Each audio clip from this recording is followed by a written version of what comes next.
She started screaming before she even stepped out of her shiny white SUV. "You owe the community fees going back to 1950. Her voice cut across the quiet lakeside air like a siren. I had just finished repainting the old mansion's wooden gate, my hands still smelling of fresh pine and varnish. Behind me, the lake shimmered, calm and glassy, completely at odds with the storm she'd brought with her. I looked at her, confused but trying to keep my tone steady. "Ma'am, this house was abandoned for decades. I bought it last month." She laughed, sharp and mocking. "That's what they all say. This mansion has been part of the HOA since forever. You didn't buy a home, you bought debt." None of it made sense. I had checked everything before signing title, land records, even historical archives. Every document was clean. Still, something in her voice made my stomach tighten. She wasn't just a nosy neighbor. She spoke like someone who believed she owned this place. I noticed the HOA emblem painted on her SUV, but it looked wrong, too new, too glossy, like a cheap sticker slapped on at the last minute. As if on cue, 2 more SUVs rolled in behind her. Their drivers wore reflective vests with the same logo. They didn't look official. They looked staged. "Ma'am, do you have proof of this claim?" I asked, keeping my voice even. She smirked. "Proof? We are the proof. Community records show 70 years of unpaid dues. Until that's cleared, you're not allowed to make changes here, especially not that gate." I glanced at the gate, then back at her. "I built this gate myself. No one stopped me for weeks." "Where were you then?" Her face flushed red. "Don't talk back. You people move in and think you can ignore the rules." "You people."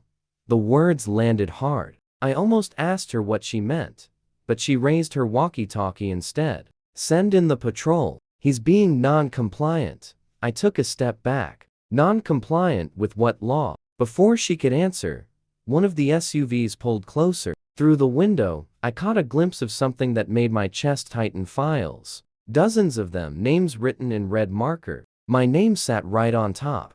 That's when it hit me. This wasn't about HOA dues. This was targeted. And she knew exactly who I was. The SUV stopped beside me. A man stepped out, wearing sunglasses and a badge clipped to his vest that looked almost real. "Almost. Sir, we're here to collect overdue fees," he said flatly, like he'd practiced it. "You'll need to vacate the property until it's settled." I nearly laughed. "Leave my own property? You can't be serious." Karen folded her arms, lips curling into a smug smile. "Serious as the law, sweetheart. You think you can buy a mansion on community land and not pay what's owed?" Her words were absurd, but the confidence behind them made the others follow along without question. The man with the fake badge stepped closer, blocking my path. "We'll have to seal this gate until further notice." He reached for a chain in the back of the SUV. That's when I noticed the seal tag. It looked official except for one detail. The wording was wrong. "Property of the Homeowners Association." Misspelled. That single typo told me everything. This wasn't an HOA. It was a scam. I slowly lifted my phone, pretending to check a message while quietly recording. "All right," I said calmly. "If this is all legitimate, I'm sure the sheriff won't mind confirming it." Karen's smile vanished. "No need for that. We handle things internally." I stepped closer, my voice steady. "See, I actually know the sheriff. We served together. I was military police before I retired." Her eyes widened for just a split second before she masked it with another fake smile. "Then you should know better than to resist authority." "I do," I replied, taking another step toward her. "That's why I know exactly what fake authority looks like." The man with the badge hesitated, glancing at her for direction. Karen hissed under her breath, "Just do it." But before he could move, the sound of an engine roared down the road. A black pickup truck rolled into view, dust swirling behind it. The sheriff's emblem gleamed on the door. Karen froze. I didn't say a word. I didn't need to. The real law had just arrived. The truck pulled up beside the fake HOA SUV. The door opened, and out stepped Sheriff Daniels, broad-shouldered, calm, and serious as ever.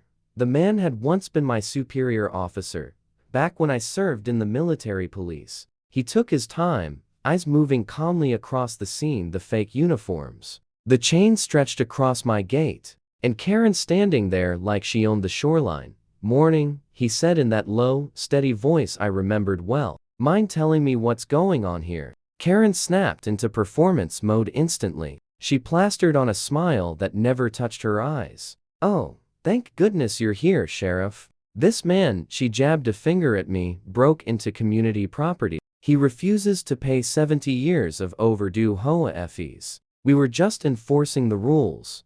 The sheriff blinked once, unimpressed. 70 years? He turned toward me, his expression calm but searching. "That true, son?" I walked to my truck and handed him the folder. I'd already prepared. Deed, land transfer, county stamps, everything in order. Bought this land legally. Records show the HOA dissolved in 1978. Whatever she's talking about doesn't exist.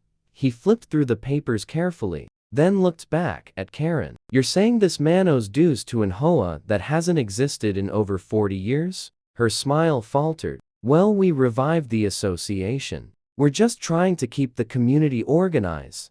Daniels raised an eyebrow. "Revived? You filed new registration with the county?" She hesitated. "We're in the process." That's when one of her so-called officers made a fatal mistake. He shifted nervously, and his badge slipped free, clattering into the dirt. Daniels bent down, picked it up, and turned it over slowly in his hand. He let out a dry chuckle. "This badge was printed at a copy shop." The air tightened instantly. The fake officer stepped back. Karen's face drained of color. I crossed my arms. "They tried to chain my gate and force me off my land." Claimed HOA authority. The sheriff's calm hardened. "Impersonating law enforcement is a federal offense. You just turned this into a lot more than a fine, ma'am." Karen opened her mouth, but nothing came out. For the first time, fear replaced her confidence.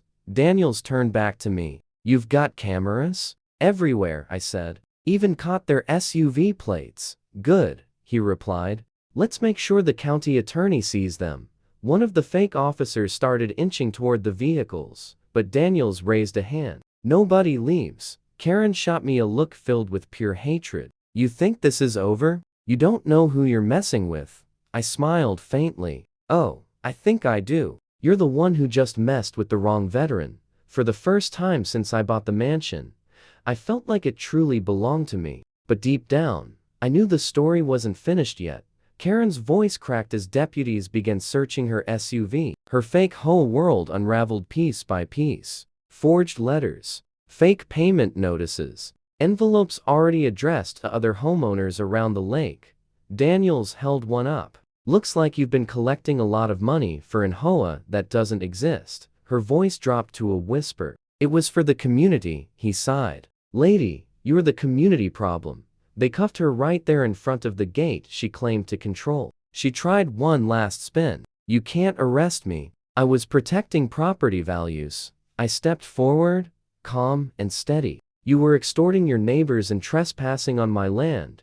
I pointed toward the camera on my porch. "And the footage tells the rest of the story." Her shoulders sagged. The fight drained from her eyes, replaced by disbelief. She stared out at the lake, then back at me, like she was finally realizing she'd lost everything.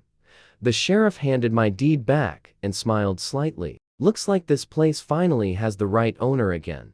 I looked at the mansion, the one I'd rebuilt brick by brick. Sunlight danced across the lake, turning the water gold. For the first time, the property felt peaceful. Karen was loaded into the patrol car. As it pulled away, her voice echoed once more through the open gate. "You'll regret this." I watched the taillights fade and murmured, "I already did once. Never again." That evening, I stood by the lake with a mug of coffee, listening to the water lap against the shore. My phone buzzed. A message from the sheriff. "She's facing fraud and impersonation charges." "You're clear, brother." I smiled. People like her thought fear was power. Thought control could replace truth. But truth doesn't need permission to stand. As the sun sank behind the pines, I locked the gate, took one last look at the mansion, and said quietly, "This land's mine. No one's taking it again." I didn't rebuild this house to live by their rules. I rebuilt it to remind them freedom still lives here.